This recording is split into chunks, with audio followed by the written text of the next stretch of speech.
प्यारे दोस्तों, आइए सीखते हैं बिहार बोर्ड द्वारा जारी मैथ के मॉडल सेट 2026 के 22वां सब्जेक्टिव को।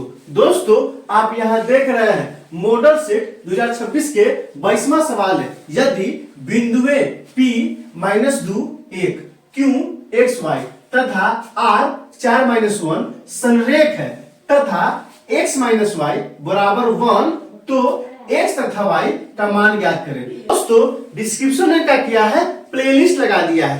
पहला और दूसरा प्लेलिस्ट है बिहार बोर्ड द्वारा जारी मैथ के मॉडल सेट 2026-2025 के सवालों का। तीसरा और चौथा प्लेलिस्ट है 2025 के प्रथम पाली में और दूसरी पाली में पूछे गए मैथ के सवालों का। पांचवा प्लेलिस्ट है, चूंकि ये कहाँ का सवाल है, नियामक ज्यामिति का सवाल है, नियामक ज्यामिति का लगा दिए हैं। आप वहां जाइए, उन वीडियो को इत्मीनान से देखिए ताकि समझ बनेगा कि एग्जाम में किस तरह से पूछा जाता है और आपको कैसे बनाना है। तो आइए इस सवाल को हल करते हैं। सबसे पहले क्या करेंगे दोस्तों, यहाँ दिया क्या है, 3 बिंदु दिया है P, Q और R। आइए पहले क्या करते हैं, हल या सॉल्यूशन आप कॉपी पे लिख लीजिएगा। P कितना दिया है दोस्तों, तो P दिया है कितना, -2 1 दिया है, तो -2 हो जाएगा और 1 हो जाएगा। यहाँ से क्या हो जाएगा, x बराबर क्या हो जाएगा, तो x बराबर कितना है, -2 है, तो -2 हो जाएगा।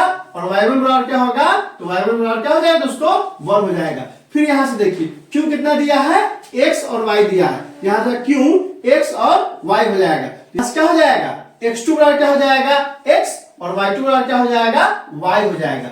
x और y देख के ना घबराइएगा नहीं, क्यों, क्योंकि x2 की जगह पे जो भी रहेगा, चाहे वो अंक रहे, चाहे माइनस में रहे, चाहे दशमलव में रहे, चाहे एबीसी रहे या x रहे, x2 की जगह पे जो रहेगा वह x2 का मान होगा। तो यहाँ क्या है, x2 की जगह पे x है, इसलिए x2 का मान क्या हो गया, x हो गया। और y2 की जगह क्या है, y है, इसलिए y2 का मान क्या हो गया, y हो गया। घबराइएगा नहीं कि कैसी होगा। अब यहाँ से देखिए r का नियम कितना दिया है, 4 - 1, यहाँ से क्या हो जाएगा, 4 क्या होगा, -1, यहाँ से क्या हो जाएगा, x3 बराबर क्या हो जाएगा, 4 हो जाएगा, और क्या हो जाएगा, y3 बराबर क्या हो जाएगा, -1 हो जाएगा। आप ध्यान से देखिए, x1 क्या हो गया, -2 और y1 क्या हो जाएगा, 1, x2 क्या हो गया, x और y2 क्या हो गया, y, और x3 क्या हो जाएगा, 4 और y3 क्या हो जाएगा, -1। चूंकि P, Q तथा R क्या है, संरेख है, इसलिए चूंकि P, Q तथा R क्या है, संरेख है, इसलिए क्या हो जाएगा, त्रिभुज PQR का क्षेत्रफल हो जाएगा 0 होगा, 0 होगा। क्यों, क्योंकि तीनों में तुमने क्या है, संरेख है। कहां से, तो यहाँ सवाल में ही बोल दिया है कि PQR क्या है, संरेख है। तो यहाँ क्या हो जाएगा, इससे जो त्रिभुज बनेगा वह त्रिभुज बनेगा ही नहीं, इसलिए क्षेत्रफल क्या होगा, 0 होगा। लेकिन त्रिभुज का फॉर्मूला क्या होता है, लेकिन नियामक ज्यामिति में अगर कोई त्रिभुज है जिसके नियामक क्या है, x1 y1, x2 y2 और x3 y3 है, त्रिभुज के तीनों शीर्ष का नियामक दे दिया है, तो कहेगा त्रिभुज का क्षेत्रफल निकालने के लिए तो क्या फॉर्मूला होता है, तो फॉर्मूला होता है 1/2 इंटू क्या हो जाएगा, x1 into y2 minus y3 plus क्या होगा, x2 into y3 minus y1, फिर क्या हो जाएगा, plus x3 into y1 minus y2। आप क्या कीजिए, इसे ध्यान से देख लीजिए, और किसके बराबर होगा, इतना बराबर क्या हो जाएगा दोस्तों, इतना बराबर 0 होगा। आप ध्यान से देखिए, ध्यान से क्या देखना है, इस फॉर्मूला को अच्छे से आप जहन में बिठा लीजिए। अगर एक त्रिभुज है, क्या है दोस्तों, एक त्रिभुज है जिसका नियामक क्या है, तो जिसके नियामक है x1 y1, x2 y2, x3 y3, त्रिभुज के तीनों शीर्ष का नियामक है, क्या क्या है दोस्तों, तो पहला शीर्ष का नियामक है x1 y1, दूसरा का नियामक है x2 y2 और तीसरा का नियामक है x3 y3। तो क्या होगा त्रिभुज का क्षेत्रफल, तो त्रिभुज का क्षेत्रफल होगा 1/2 into x1 into y2 minus y3 plus x2 into y3 minus y1 plus x3 into y1 minus y2।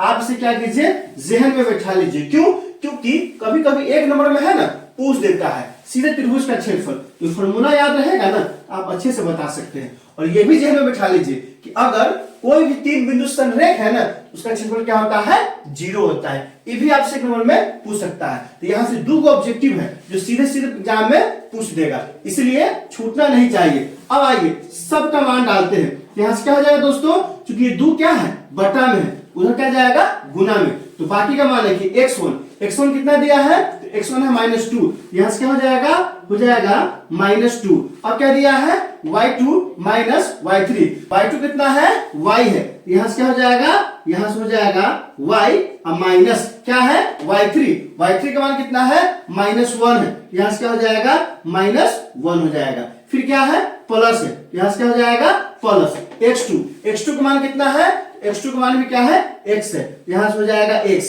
Into y3, तो y3 का मान कितना है दोस्तों, तो y3 का मान कितना है -1 है, यहाँ से क्या हो जाएगा -1, फिर यहाँ माइनस है, यहाँ से माइनस हो जाएगा। y1 का मान कितना है 1 है, यहाँ क्या हो जाएगा 1 हो जाएगा, फिर ब्रैकेट बंद, फिर प्लस x3 का मान कितना है, तो x3 का मान कितना है 4 है, तो यहाँ क्या हो जाएगा 4 हो जाएगा, इंटू y1 का मान कितना है 1 है, यहाँ क्या हो जाएगा 1 हो जाएगा, अब माइनस y2 का मान कितना है y है, यहाँ से क्या हो जाएगा y हो जाएगा। फिर क्या होगा दोस्तों बराबर, अब यहाँ से देखिए 0 और गुने, यहाँ ध्यान दीजिए 2 यहाँ क्या है बटा में है, उधर जाएगा गुना में जाएगा, इसलिए यहाँ क्या हो जाएगा गुने 2 हो जाएगा। आप क्या कीजिए इसको अच्छे से समझिए, इसलिए समझिए क्योंकि प्लस माइनस में है ना कंफ्यूजिया जाता है बच्चा सब, कंफ्यूजियाना नहीं है, इत्मीनान से तसल्ली से पुरसुकून होके सवाल को बनाइएगा, गलत नहीं होगा। हड़बड़ी में बनाइएगा, हड़बड़ी में क्या हो जाएगा गड़बड़ी हो जाएगा, इसलिए आप क्या कीजिए अच्छे से समझिए। यहाँ क्या है सूत्र है, ये क्या है संरेख है, इसलिए इस त्रिभुज का क्षेत्रफल क्या होगा 0 होगा। फॉर्मूला लिख लिए है, फॉर्मूला क्या है मेरे साथ बोलिए ताकि जहन में बैठ जाएगा, 1/2 into x1 into y2 minus y3 plus x2 into y3 minus y1 plus x3 into y1 minus y2 बराबर क्या आ गया 0 आ गया। अब यहाँ से देखिए क्योंकि 1/2 है ना, तो 2 क्या है बटा में है, इसलिए इधर क्या आ गया गुना में, पहले से 0 था तो 0 और गुने 2 आ गया। अब क्या किए हैं सब का मान डाल दिए, मान डालिए x1, तो x1 का मान यहाँ कितना दिया है देखिए -2, तो क्या किए हैं -2 रख दिए, ब्रैकेट का ब्रैकेट, फिर क्या है दोस्तों y2, तो y2 का मान कितना है, तो y2 का मान यहाँ क्या दिया है, यहाँ y है, यहाँ क्या रख दिए हैं y, माइनस कहां से तो फॉर्मूला से, फिर y3, तो y3 का मान कितना है -1, यहाँ क्या किए हैं -1। देखो बताए थे कि जहां देखे माइनस था वही लगाए ब्रैकेट आप, तो यहाँ क्या है पहले से माइनस था और फिर माइनस है, इसलिए छोटा ब्रैकेट लगा दिए है और बाहर मझला ब्रैकेट है। अब यहाँ से क्या हो गया ये पूरा कंप्लीट हो गया। फिर आइए इसको डालते हैं, प्लस है यहाँ प्लस x2 ना, तो x2 का मान यहाँ कितना दिया है x दिया है, यहाँ से क्या हो गया x हो गया, यहाँ से y3, तो y3 का मान कितना है, तो y3 का मान कितना है -1 है, यहाँ -1 हो गया, फॉर्मूला में माइनस था तो यहाँ माइनस हो गया। फिर यहाँ y1, तो y1 का मान कितना है, तो y1 का मान है 1, यहाँ क्या कर दिए 1 डाल दिए। फिर क्या होगा दोस्तों प्लस है तो प्लस, अब ये वाला पूरा क्या हो गया कंप्लीट हो गया। अब यहाँ से देखिए x3, तो x3 का मान कितना है 4 है, यहाँ क्या कर दिए 4 डाल दिए। फिर कितना है दोस्तों y1, तो y1 का मान कितना है 1 है, यहाँ क्या डाल दिए 1, फिर माइनस यहाँ से माइनस यहाँ आ गया। फिर y2, तो y2 का मान कितना है y है, तो फिर यहाँ क्या किए हैं y डाल दिए। अब कोई दिक्कत, सिर्फ क्या किए हैं x1 की जगह पे x1, y1 की जगह पे y1, x2 की जगह पे x2, y2 की जगह पे y2 और x3 की जगह पे x3 और y3 की जगह y3 डाल दिए। अब क्या करते हैं इसको आगे बढ़ाते हैं, इसको हल करते हैं। अब यहाँ से क्या हो जाएगा दोस्तों, यहाँ से होगा -2 है, क्या हो जाएगा -2 इंटू क्या हो जाएगा y के y माइनस माइनस प्लस क्या हो जाएगा 1, ये ब्रैकेट हट गया। फिर यहाँ क्या है प्लस x क्या है तो x हो जाएगा, कितना है -1 है, तो -1 ये क्या है -1 तो 1 हो जाएगा। फिर यहाँ से देखिए कितना है 4 है, तो प्लस ब्रैकेट को तोड़ देंगे तो क्या हो जाएगा 4 एकम 4 माइनस प्लस माइनस और 4y है तो क्या हो जाएगा 4y हो जाएगा, बराबर क्या आ गया बराबर 0 आ गया। अब यहाँ से क्या करेंगे, अब कुछ नहीं करेंगे, अंदर में जो घटा है तो जो घटा करेंगे और टूटने वाला ब्रैकेट हुआ तो उसको तोड़ेंगे। पहले आइए इस ब्रैकेट को तोड़ते हैं, माइनस है यह प्लस है, तो माइनस प्लस क्या होता है माइनस और 2 गुने y क्या हो जाएगा 2y हो जाएगा। फिर यहाँ प्लस है यहाँ माइनस है, तो प्लस माइनस क्या हो जाएगा -2 के 2 हो जाएगा। फिर यहाँ क्या है प्लस है और क्या हो जाएगा प्लस x का x हो जाएगा और -1 क्या हो जाएगा ब्रैकेट में -2 हो जाएगा। फिर यहाँ से देखिए क्या है +4 है, यहाँ से क्या हो जाएगा +4 और -4y बराबर क्या आ गया बराबर 0 हो गया। क्या किए हैं कुछ नहीं किए हैं, आप ध्यान दीजिए ब्रैकेट को तोड़े हैं, यहाँ माइनस था, यहाँ प्लस था, तो माइनस प्लस माइनस और 2 गुने वाई 2y हो गया। फिर यहाँ प्लस है, यहाँ माइनस है, तो माइनस प्लस माइनस और 2 एकम 2 हो गया। फिर प्लस x है तो प्लस x माइनस 1 और माइनस 1 ब्रैकेट में क्या हो गया, माइनस 2 हो गया। प्लस 4 जो करते हो गया, माइनस 4y जो करते हो गया, और बराबर में 0 है तो बराबर में 0 हो गया। अब क्या करेंगे, अब कुछ नहीं करेंगे, जो आपस में जोड़ने घटाने वाला है उसको आपस में जोड़ घटाव करेंगे। यहाँ क्या दिया है, यहाँ दिया है माइनस 2y और यहाँ क्या है माइनस 4y, तो माइनस 4y और माइनस 2y आपस में जुड़ के क्या होगा, माइनस 6y होगा। इसी बात को यहाँ लिखते हैं, क्या लिखते हैं, माइनस 6y। फिर क्या है दोस्तों, आप यहाँ ध्यान दीजिए, माइनस 2 है, यहाँ प्लस 4 है, तो प्लस 4 में से माइनस 2 घट जाएगा, कितना बचेगा, प्लस 2 बचेगा। यहाँ से क्या हो जाएगा, प्लस 2 हो जाएगा। फिर दोस्तों यहाँ से ध्यान दीजिए, क्या है, प्लस है, यहाँ माइनस है, तो प्लस माइनस क्या हो जाएगा, माइनस, और 2 गुने x क्या हो जाएगा 2x, यहाँ क्या हो जाएगा माइनस 2x बराबर क्या आ गया, 0 आ गया। ध्यान दीजिए, थोड़ा सा भी इधर ध्यान कीजिएगा ना, मिस्टेक हो जाएगा प्लस माइनस में। माइनस 2y था, माइनस 4y था, जुट गया तो माइनस 6y हो गया। फिर यहाँ से देखिए माइनस 2 और प्लस 4, तो प्लस 4 में से माइनस 2 घटेगा, क्या हो गया, प्लस 2 हो गया। फिर यहाँ से प्लस माइनस माइनस और 2 गुने x क्या हो गया, 2x हो गया। बराबर में 0 था, बराबर में 0 आ गया। अब इसको आगे बढ़ाएंगे, तो आगे बढ़ाएंगे तो क्या हो जाएगा, आप ध्यान दीजिए, क्या करेंगे, एक्स वाई को उस पार ले जाएंगे, यहाँ क्या हो जाएगा, 2 बराबर, यहाँ क्या है माइनस 2x है, उस पर जाएगा क्या हो जाएगा, प्लस 2x। यहाँ क्या है माइनस 6y है, इस पर जाएगा क्या हो जाएगा, प्लस 6y। अब देखिए यहाँ से कुछ कॉमन दिख रहा है, कॉमन दिख रहा है, कितना दिख रहा है, तो 2 बराबर, यहाँ 2 कॉमन लेंगे, क्या हो जाएगा, x और प्लस 3y हो जाएगा। 2 यहाँ बटा में आएगा, यहाँ से क्या हो जाएगा, 2 बटा में 2 बराबर x प्लस 3y, 2 से 2 क्या हो जाएगा, कट जाएगा, तो कितना आ जाएगा, हो जाएगा a बराबर x प्लस 3y। अब यहाँ से देखिए, इसी को हम क्या लिख सकते हैं, लिख सकते हैं x plus 3y equal to क्या हो जाएगा, 1 हो जाएगा। ये क्या हो गया, समीकरण 1 हो गया।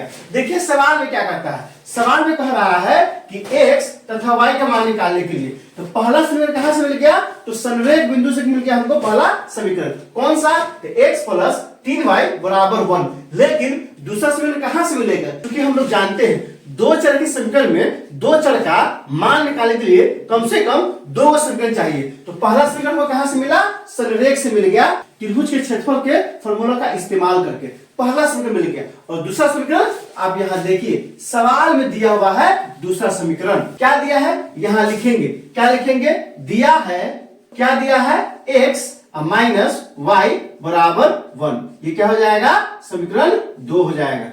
यह सवाल में ही दिया है, इधर उधर कहीं नहीं जाइए, सवाल में दिया है। अब ध्यान दीजिए, यह पहला समीकरण मिल गया, यह दूसरा समीकरण मिल गया, तो दो तरह के समीकरण आप जानते हैं ना, आप यहां से भी निकाल सकते हैं। आप क्या कीजिए, वीडियो को रोकिए, रोकने के बाद x और y का मान निकालिए और कमेंट कीजिए कि x का मान कितना आया है और y का मान कितना आया है। जब आप बना लेते हैं ना, फिर वीडियो को चालू कीजिए और आप मिलाए, अंत तक देखिए और अपने जो बनाया है उससे मिलाइए कि आप सही बनाया है कि गलत बनाया है। दो चर के समीकरण कॉन्सेप्ट को और बेहतर तरीके से आप जानना चाहते हैं तो डिस्क्रिप्शन में क्या किया है, प्लेलिस्ट लगा दिया है दो चर के समीकरण का, आप वहां जाइए, उन वीडियो को देखिए। निश्चित ही 5 से 7 ऑब्जेक्टिव दो चर के समीकरण से आएगा, इसलिए प्लेलिस्ट के सभी वीडियो को इत्मीनान से बार बार देख लीजिए ताकि एक भी ऑब्जेक्टिव नहीं छूटे। तो आइए इस सवाल को हल करते हैं। कैसे हल करेंगे, दो चर के समीकरण की तरह। तो यहाँ क्या करेंगे दोस्तों, यहाँ x प्लस 3y दिया है, यहाँ x माइनस वाई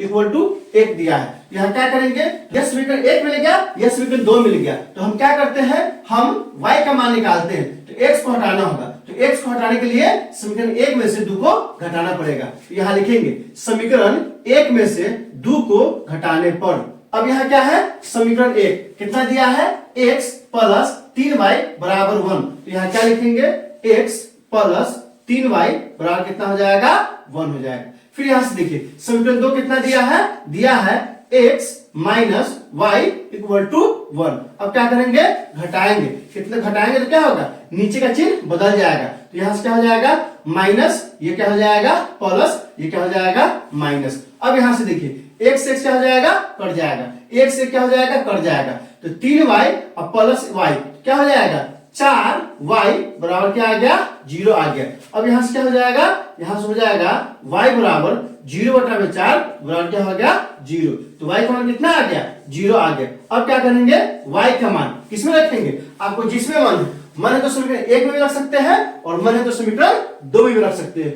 दोनों में से किसी में रखिएगा ना तो x का मान सेम आएगा, एक ही आएगा। हम क्या करते हैं समीकरण 2 में रखते हैं। यहाँ लिखेंगे y का मान समीकरण 2 में रखने पर समीकरण 2 कितना दिया है x minus y equal to 0। यहाँ से क्या आ जाएगा x माइनस 0 बराबर क्या आ जाएगा 1 आ जाएगा। कैसे 1 आएगा आप यहाँ देख सकते हैं, x का क्या हो गया x हो गया, माइनस का क्या हो गया माइनस हो गया, और y है ना तो y का मान कितना लेना है 0। यहाँ 0 रख दिए, अब बराबर 1 है तो बराबर 1 आ गया। अब क्या करते हैं तो x में से 0 घटेगा, यहाँ से क्या हो जाएगा x बराबर 1 हो जाएगा। यही क्या हो गया हमारा आंसर हो गया। तो किसका निकल गया y का मान 0 निकला है और x मान क्या निकल गया है 1 निकल गया है। इसी बात को यहाँ लिखेंगे, क्या लिखेंगे अतः x बराबर 1 और y बराबर क्या आ गया है 0। यही हमारा आंसर हो गया। दोस्तों अगर आप इस तरह से सजा के एग्जाम में बना देते हैं ना तो यकीन जानिए पूरा का पूरा नंबर मिलेगा। आप क्या कीजिए कॉपी कलम उठाइए और इसको अच्छे से नोट कीजिए और कम से कम 10 नहीं तो 5 दोस्तों के बीच शेयर कीजिए, निश्चित रूप से शेयर कीजिए, क्योंकि इसमें 2 तरह का कंसेप्ट है। एक क्या है नियामक ज्यामिति के संरेख का कंसेप्ट इस्तेमाल किया गया है और दूसरा 2 चरकी समीकरण का इस्तेमाल किया गया है। इसलिए यह बेहतरीन सवाल है, इसलिए आप पे फर्ज बनता है कि कम से कम 5 दोस्तों के बीच जरूर से जरूर शेयर कीजिए। तो दोस्तों इसमें कहीं कोई दिक्कत है आप कमेंट करके हमें बता सकते हैं। क्या आपने सीख लिया कमेंट करके बताइए, इंतजार रहेगा। वीडियो अच्छी लगी हो तो लाइक कीजिए, मेरे चैनल को सब्सक्राइब कीजिए, ज्यादा से ज्यादा शेयर कीजिए। बहुत बहुत शुक्रिया।